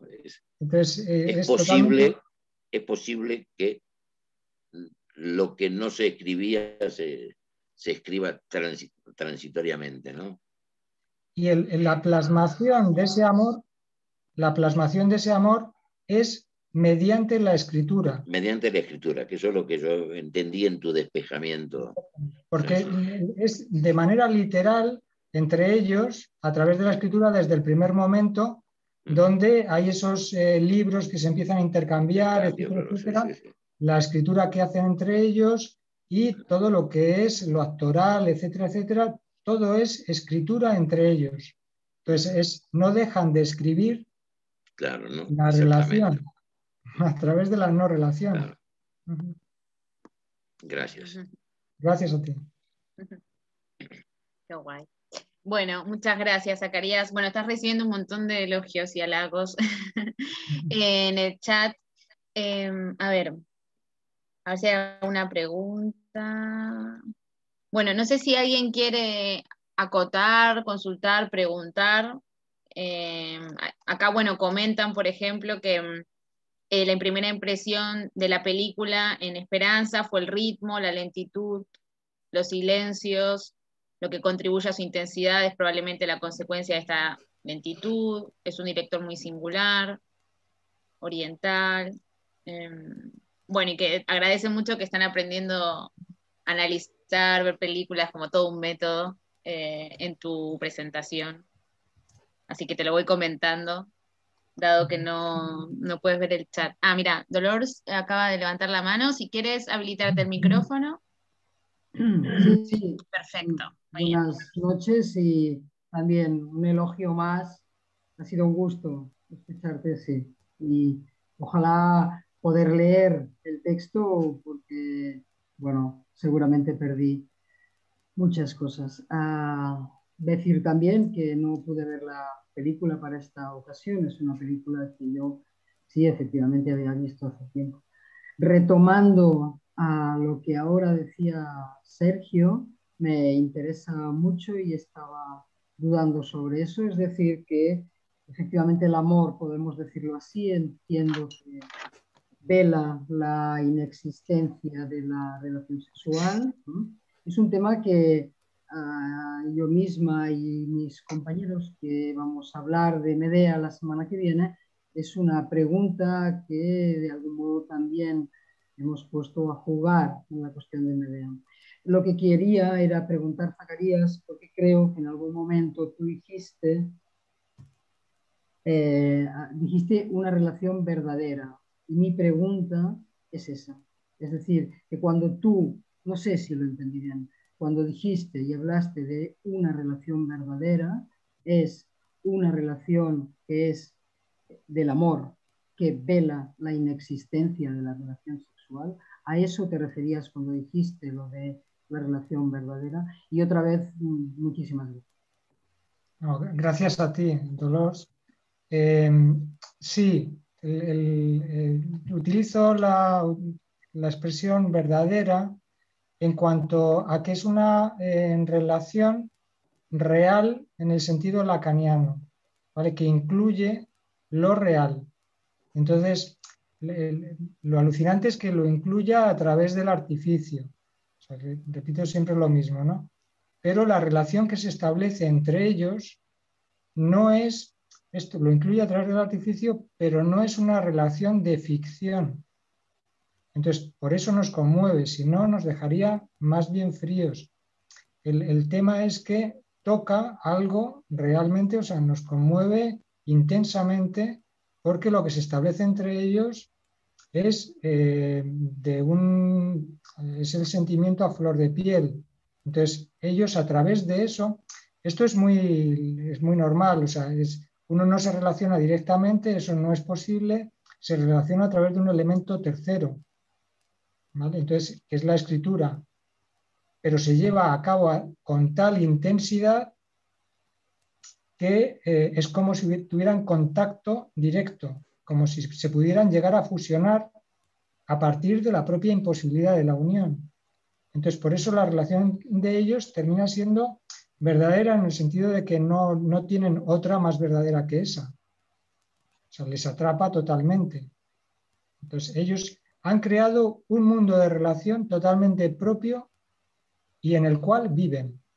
Entonces, han creado, digamos, lo que sería el momento melancólico que sirve tanto para el pasado, para el presente, como para el futuro. O sea, un estado de vida del que no salen. Entonces, llevado un poco al extremo, ¿no?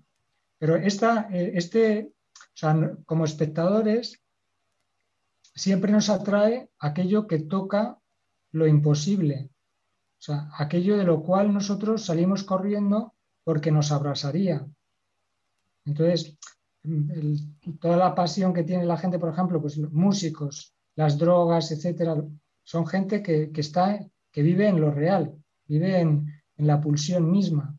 Entonces, nosotros, muchos temblaríamos ante esa pasión tan desmesurada.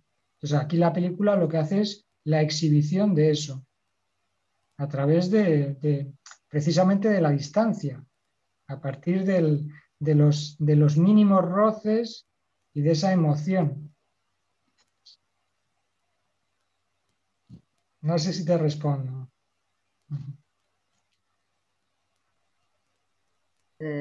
Sí, sí, sí, sí.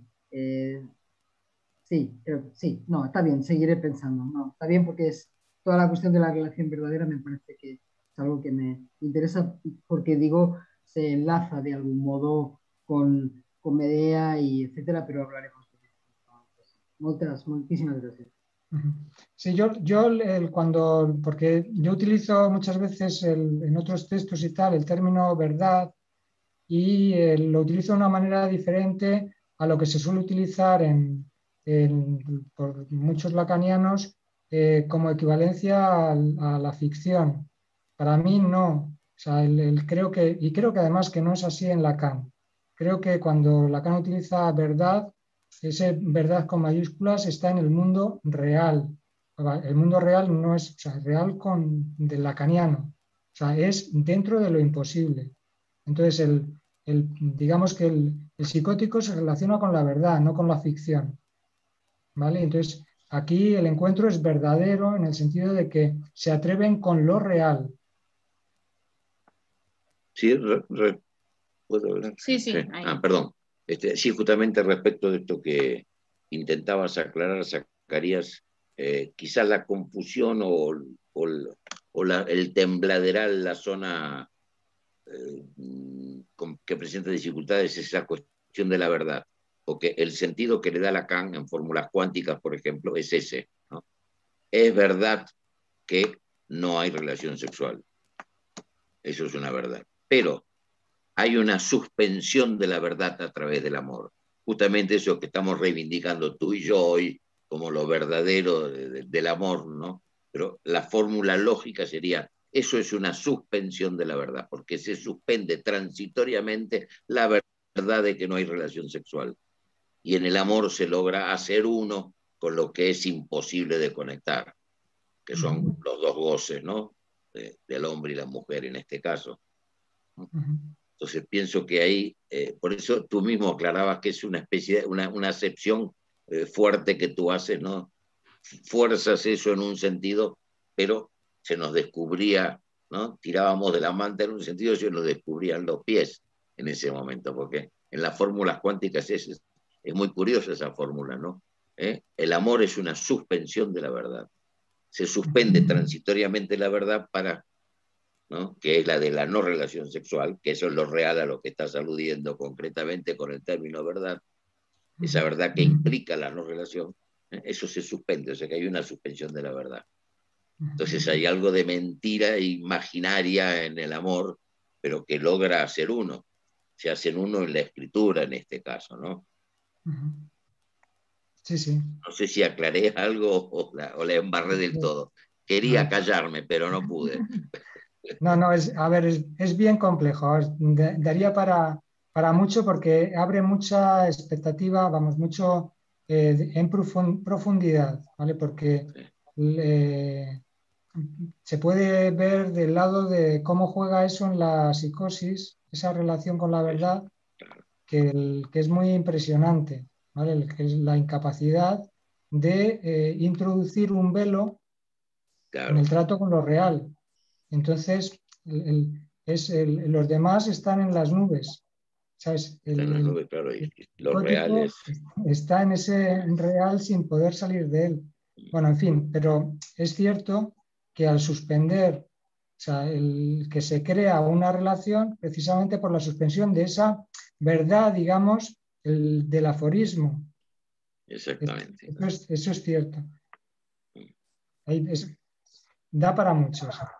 Da para mucho esto, sí, sí, sí. No, pero entendimos perfectamente en qué acepción estás planteando y de qué modo estás definiendo tu modo de usar la verdad, que es un acento lacaniano peculiar tuyo, ¿no? Pero decía, bueno, pero ojo, porque del otro lado puede venir la salvedad, decir, pero en la lógica de la relación, ¿no? La fórmula cuántica, bla, bla, bla. Hay una pregunta que había aparecido por ahí, quería responderla, porque sí. Yo empecé la intervención lanzando una pregunta al aire, porque se trata del amor más grande, ¿no? Entonces yo me preguntaba si era amor el amor más grande, ¿vale? Entonces, cada uno puede dar ahí su respuesta, ¿no? Es una pregunta abierta. Yo creo que tiene también relación con esto que decimos de la verdad, ¿vale? Porque quizás digo una interpretación. Si hablamos del amor más grande, en el sentido, por ejemplo, de la película, cuando se eleva a ese grado de lo real y entramos en el territorio tan magnético de la melancolía, estamos saliendo de la escala del amor. El amor es el propio de caer en las ficciones, etcétera, etcétera. Pero aquí se rebasa ese grado ficticio, digamos, ese grado que no alcanza, ¿vale? Y entonces aquí entraríamos en otro grado.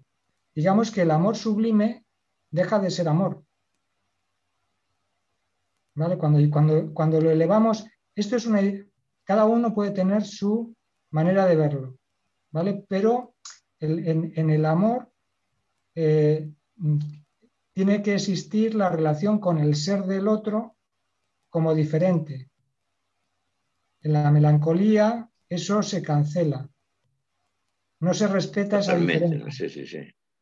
Y entonces uno se sale del territorio del amor y entra en ese amor, digamos, verdadero, que es eterno, ¿vale? Que es muy atractivo, pero no estamos en el territorio del amor. No estamos en el territorio del amor, eso. En fin, eso da para mucho y cada uno puede tener su interpretación. Bueno, me está pidiendo la palabra Rodolfo y creo que Miguel Ángel, pero Miguel Ángel me parece que ahora la suspendió porque era algo con lo que venías hablando antes, ¿verdad? Sí. Vale. Bueno, Rodolfo, si quieres habilitarte el micrófono, por favor. ¿Ahora me escucha? ¿Sí? Sí, perfecto. Vale, perfecto. Bueno, buenas noches a todos. La verdad, Zacarías, espectacular lo tuyo, no tengo más que decirte eso. Voy directamente a la pregunta. Bueno, no a la pregunta. Por ahí cuando hablábamos con respecto al hijo, ¿sí? Ya directamente hablábamos de hijo. En la verdad aparece un niño. Entonces yo pensaba, cuando tú aclarabas la cuestión del hijo, de quien lleva adelante esa fantasía, yo lo pensaba como el íncubo, ¿no? Que cada uno tiene un íncubo que es que empuja esa fantasía de alguna manera llegar a ese hijo. Eso por un lado. Y por el otro, que si puedes explayarte un poco más con respecto a lo que este aspecto que une pero a la vez separa, ¿no? Lo que tú dijiste en relación al tabique, por ejemplo, que aparece en la escena esta de la habitación, ¿no? Eso, si puedes decirme algo, gracias. Sí, con relación a lo del hijo, porque creo que perdona Miguel Ángel, que a lo mejor te ha asustado con esa, que te lo he lanzado directamente como si el hijo fuera tuyo, como el hijo propiamente es como el hijo de la fantasía. ¿Vale? Yo lo dejo, es una interpretación, cada uno tendrá la suya, pero el hijo ahí es como el hijo de la propia escritura. Entonces, en las películas es esta relación, por ejemplo, con el libro. En la 2046 es el título de la novela que él está escribiendo. Entonces, aquí funciona como el hijo, como si fuera el libro. Muchas veces en muchas películas, la película en sí mismo es el libro al que se alude que se está escribiendo en la película. Entonces, hay siempre este juego de escritura. Entonces, el hijo puede ser interpretado aquí como el hijo de la propia escritura, de la propia relación escritural de los dos. Por lo tanto, es hijo de la fantasía. Entonces, más allá de que funcione en la realidad, que se deja como, bueno, encaja en el guión, que puede ser, pero el guión sigue siendo escritura. Con lo que dices, respecto a lo que dices de lo que une y separa, yo creo que es el juego artístico que tiene la película en torno a lo que es dónde está la separación. Entonces, por eso decía esto, lo del tabique, qué función tiene un tabique, si unir o separar. Entonces, para un arquitecto, los tabiques separan habitaciones. Están introducidos, o sea, se pone un tabique precisamente para separar. Wong Kar-wai, cuando pone un tabique, el tabique funciona para unir y separar. Pero esta dinámica es la misma que la de la escritura. Cuando lo pones, el tabique, que en principio separa, por el hecho de separar, une. ¿Vale? Es este juego. Por el hecho de separar, los está conectando. por el hecho de separar, está haciendo lo imposible posible. O sea, les hace comunicar a través de la ausencia de relación. Entonces, suspende la ausencia de relación. Entonces, siempre el juego yo creo que impregna todo. Y que, en principio, lo que sería es la transformación. El tabique se transforma en un hilo que comunica entre los dos. O sea, no se pueden comunicar directamente, se comunican indirectamente. Pero indirectamente se comunican, suspenden la imposibilidad.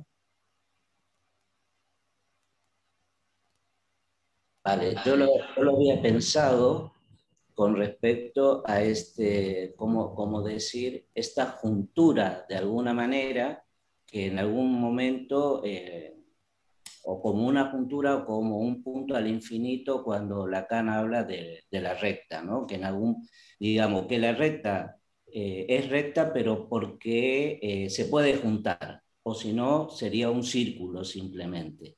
En ese sentido, lo decía. Vale, gracias. Alegre, la recta infinita es un fantasma, eso es lo que a eso apunta, ¿no? Lacan lo define así. Cuando defiende su espacio blando, ¿no? Claro. En oposición al espacio rígido, la recta infinita es un fantasma. Exacto. Yo lo trataba de decir como en esta idea de que por estar cortado, o sea, por convertirse en una recta, hay un punto al infinito donde se puede juntar, porque si hubiese estado juntado ya la unión, digamos, sería un círculo y nunca una recta. Y claro. Lacan apuesta más a la idea de la recta, como sosteniendo el agujero en todo su contorno, para decirlo de alguna manera, y no en un círculo. Bueno, bien, muchas gracias por la intervención, Rodolfo. Voy a leer unas preguntas del chat, ya sé que vamos pasados un poquito de minutos, pero como bueno, demoramos en conectarnos, leo las dos al mismo tiempo, así, bueno, Zacarías puede comentar o hacer lo que él le apetezca. Joaquín, en un momento, retomando, claro, charlas anteriores, porque fueron en el chat, se preguntaba si la escena del matojo de hierba en la piedra, en el templo, al final de la película sería una continuidad con la idea del secreto del árbol o sería una discontinuidad, volviendo a la idea de secreto y tal. Y Marina, retomando las reflexiones acerca del amor, se preguntaba si parece que el amor está del lado de lo psicótico, ¿no? Si el amor está al lado del psicótico. Lanzo estas dos preguntas a Zacarías y, bueno, en general. Creo que con respecto a la segunda pregunta, creo que un poco la hemos ido contestando en el sentido de que sería quizás ese amor sublime el que estaría al lado del psicótico, y ahí lo vemos en la erotomanía. O sea, si nos ponemos en la clínica, ahí tenemos el amor sublime, ¿vale? Ese amor verdadero, porque no está sujeto a ninguna comprobación. Está simplemente del lado de la certeza. Entonces ahí sí que sería. Pero hemos hecho la división entre lo que sería mi interpretación, ¿no? Que el amor sublime no sería precisamente amor, porque el amor estaría dentro de la ficción, ¿vale? No dentro de la certeza. O sea, el amor no suspende el 2. Sin embargo, el amor sublime sí suspende el 2 y hace un 1. O sea, no suspende el 2 el amor, aunque lo pretenda. ¿Vale? Lo pretenda, pero fracasa. O sea, incluye su propio fracaso. ¿Vale? Entonces, y luego la otra cosa que decía sobre el agujero, si había continuidad o no entre lo del árbol o de la piedra. Yo creo que continuidad o discontinuidad, yo creo que es lo mismo. O sea, que da igual que sea un árbol, ahí lo pone, puede rodar. Esto no estaba previsto. Ese final no estaba previsto para la película esta.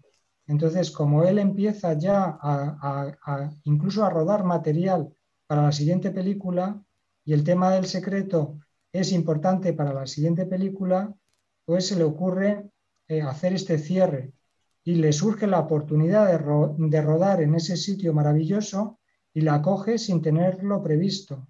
Entonces introduce la escena mucho tiempo después de haber rodado otras.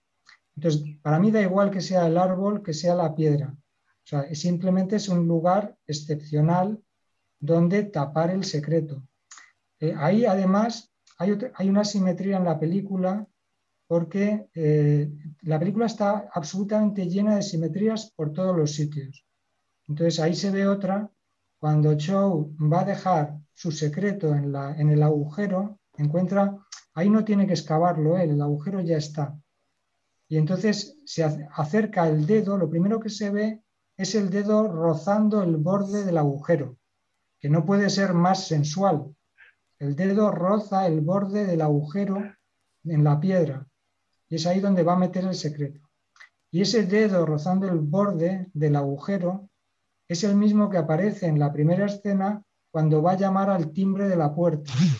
El director lo que hace es ralentizar esa escena y hacer que el dedo toque el timbre 2 veces. Ralentiza ahí la escena. Entonces ahí se está metiendo, ¿sabes? Ahí está en ese territorio o sea, ya está entrando, está tocando, digamos, metiéndose en ese territorio de esa habitación que va a ser donde va a ocurrir algo y demás. Entonces, bueno, es el inicio y el cierre de la película tienen este detalle del dedo tocando el agujero, digamos. En uno es el timbre y el otro es donde va a dejar el secreto.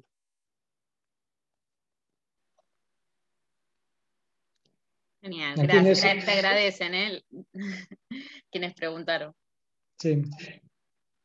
Bueno, perfecto. Mario justo estaba comentando que bien traído lo del tabique, que une y separa, aparece en el mundo clásico con Píramo y Tisbe, etcétera, tabique que invoca, comenta. Bueno, no sé si alguien, por ir cerrando, no sé si alguien se queda con alguna pregunta, reflexión, o si no también, bueno, le damos la palabra a Zacarías y que termine el encuentro y su intervención como desee. No, simplemente, no sé, se oye fatal ahora, no sé. Es que además se me está yendo la batería. Bueno, entonces hay que terminar. Claro, casi terminamos. No, pero te escuchas perfecto, ¿eh? Sí, me escucha bien. Solamente, bueno, es un horror lo de los problemas técnicos porque realmente quería poner algunas diapositivas y demás. Bueno, no ha podido ser. Yo no os podía ver realmente a vosotros, entonces se me hacía un poco más torturante, digamos. Pero bueno, si me habéis escuchado, pues me alegro mucho y me compensa del esfuerzo, ¿sabes?, de no poderos ver a vosotros. Y os agradezco inmensamente la paciencia, la escucha y bueno, la entrega y todo. A todos los que habéis hablado y disculpa, Miguel Ángel, que te he asustado un poco con mi respuesta. Que va, Zacarías, tranquilo, no. He atribuido una paternidad extraña. Un abrazo, Miguel Ángel. Hablamos, venga. El hijo de la chinita era de Miguel. Bueno, Zacarías, muchísimas gracias. Gracias. Y gracias a todos que han seguido con atención los avatares del debate y la precisión de las respuestas de Zacarías ante algunas preguntas un poco confusas o dubitativas. Ha logrado sumergirnos en un mar de sabiduría. Gracias. Más de uno va a ir a ver la película este fin de semana. Sí. El que no la vio hoy. Bueno, muchas gracias a todos y todas y nos vemos entonces el lunes y gracias a Zacarías. Gracias. Venga.